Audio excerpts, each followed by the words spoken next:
DSPN, the Devlin Sports Podcast Network. Rugby is back, and don't even pretend that you haven't missed it. Super Rugby pre-season today.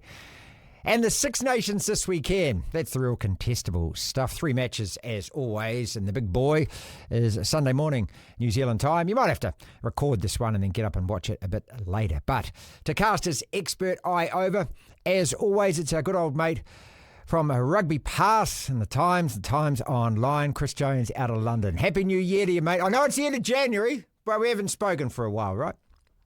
I know, it's great to catch up, just on the eve of yet another Six Nations. But of course, it's a special year. It's a Lions year, so there's an extra edge, Marty, to the whole thing. Yeah, who will make that tour party? Yeah, how is that going to affect it before we get into these matches? I mean, I've had people say to me, "Oh, the squad, most of them already know that they're in. Is it going to kind of demotivate them to play these matches?" I can't see that. I mean, they are going to go hell for leather, aren't they? And obviously the performances in the Six Nations are going to lead you to be selected for that. That's how I would think the natural progression goes.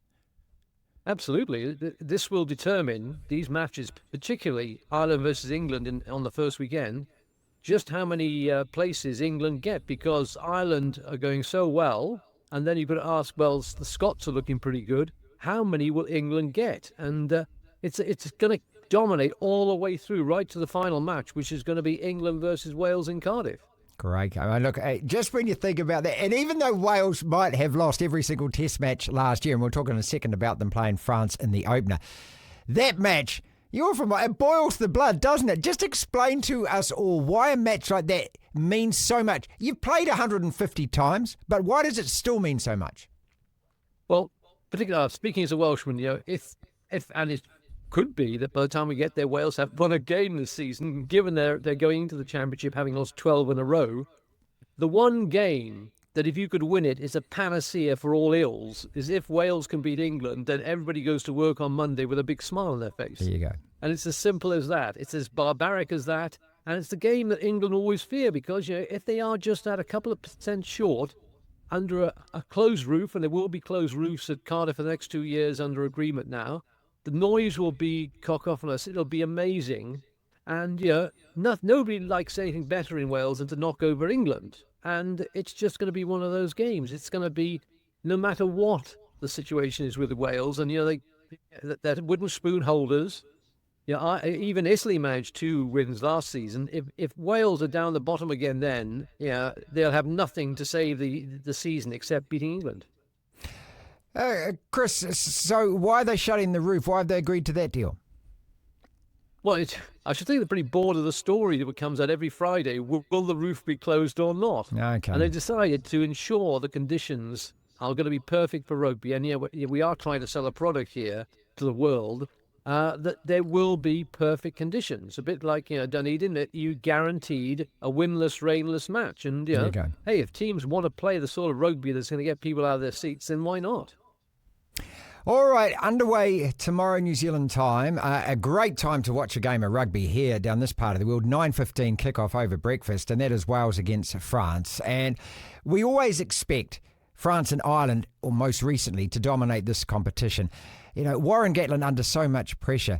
What hope do Wales have to knock over the French in this one? Very little. Even with Damien Penaud not on the right wing, and he's been in absolutely scintillating form, they've just picked another guy with lots of tries, and Bielberry, who runs so quickly that Sean doesn't know if he is as fast as Martin Afai used to be. And it's that quick a problem that's coming at Wales. It's not going to be one area of attack. It's going to be through the forwards. It's going to be the halfbacks, where we've got, of course, accepted by everybody in the Southern Hemisphere, the greatest scrum half the world's ever seen. And then you've got a whole series of backs with individual skills to get the stadium rocking. And the problem with France is that they need to start well, because in the sequence of matches in this particular year, they are away to Ireland and England, and that will shape their season. And on March the 8th, when France play Ireland, that is what everybody thinks will be the decider for the championship. All right, and how much pressure is Warren Gatland under? I mean, we talked about this last year when every single game was lost, and England, that game in Cardiff, if he won that game, probably would save his job. But would it be over by then if Wales don't win a game up until that point? Look, he's under massive pressure. He's tried to deflect it in every way he can. He's been making some strange selection calls. A guy called Max Llewellyn, whose father played second row for Wales, has been ripping up trees for Gloucester, playing at 13. And then Warren says, we've picked the centres we've picked for this match because we haven't got anybody playing well at 13, of which Gloucester fans are going, we're not that far away from Wales, mate. Come and have a look at us. There's been some very strange calls. There are a lot of injuries around. Faletau's not available for this first game, and that's a massive amount of experience lost to the back row. And they are a very, very young team. And, in 2 or 3 years, they might be useful. But they've got one brilliant scrum half, Thomas Williams, who will be the Lions scrum half in Australia. And outside that, not a lot. Second game up, Murrayfield, Scotland versus Italy. How many times can we say, Scotland are on the rise, watch out for Scotland, Scotland are dangerous, and then kind of we expect a hell of a lot and then they don't really deliver? We've been saying this for a number of seasons now. Yeah, and this year, talking about fixtures again, they go away to England and France.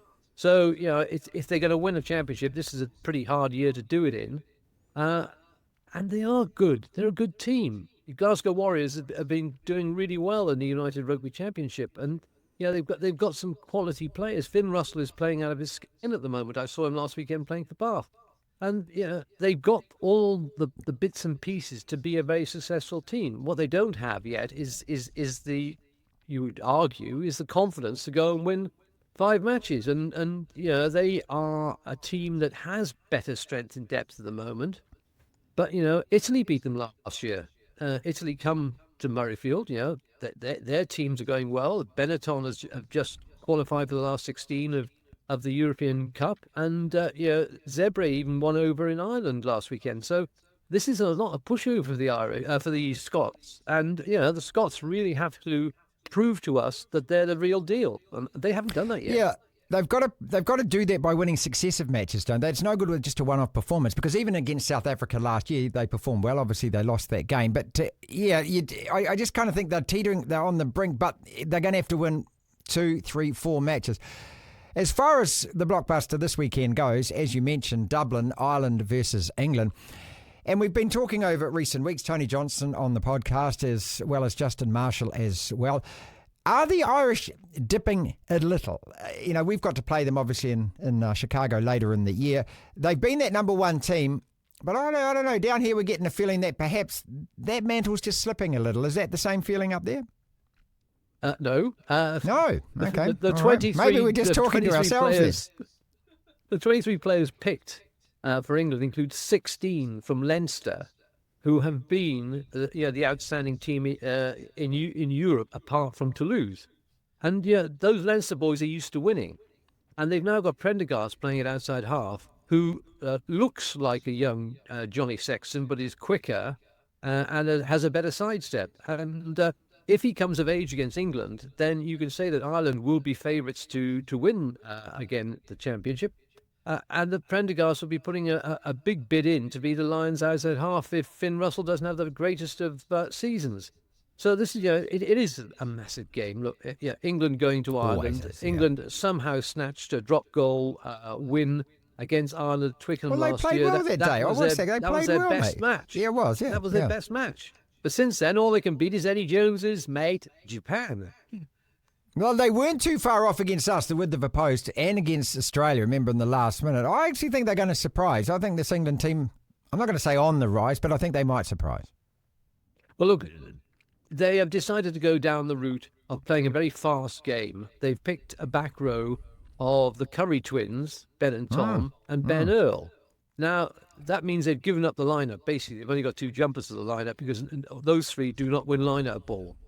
And so what they're going to do, they're going to make the breakdown an absolute mayhem. And it's going to be a joy to watch the 2 Curry boys in operation, because they are absolutely fearless. If you can imagine a sort of a combination of Reid and McCaw with slightly loopy idea of personal safety, you'd probably get some idea what these boys play like. and they're going to be great to watch. But I tell you what, that Irish team is not going to fear a couple of curries and a Ben Earl, because they've taken on the best, including you lot, and they know they can win. The introduction of the 20-minute red card, we smirk down this end of the world. Oh my God, the Northern Hemisphere is adopting one of our brilliant ideas. How much is this going to affect anything? And I don't suppose we're going to get the answer till we actually see it happen. But has it been universally accepted up there as, yes, this is actually a better way of dealing with it, especially for a lot of incidents where we know it is an accident rather than deliberate? This week we've had former referees saying, look, you've got to have the red card, straight red card. If it's foul play, make sure that doesn't change. And we've seen the erosion of the refereeing importance of on the pitch by the constant interruptions. I know this is a bugbear of yours, of the TMO.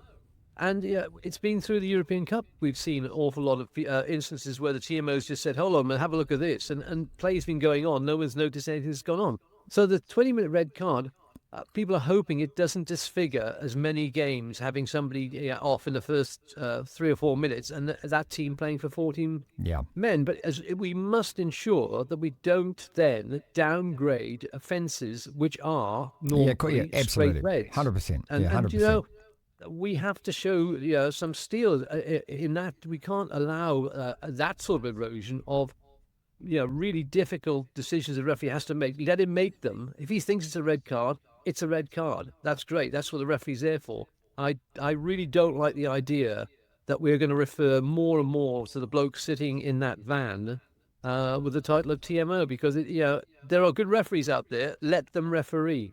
And there's other things we're copying from you. We're doing the Protect the Nine. The stadium referee microphone will be on, and restarts are going down to 60 seconds and 30 seconds of scrums and liners. So you've given us a few things to work on. Thanks for that. Any more nice ideas, do send them up. We'll have a look at them. Well, let's just agree then finally that, obviously the most scintillating rugby is played down here. Obviously the most dominant teams in the world are down here. And obviously the best ideas to forward the game come from here. Have you noticed Australia recently? They've been playing some absolutely great stuff. I think you guys could be in trouble across the Tasman next time you take them on. You see, the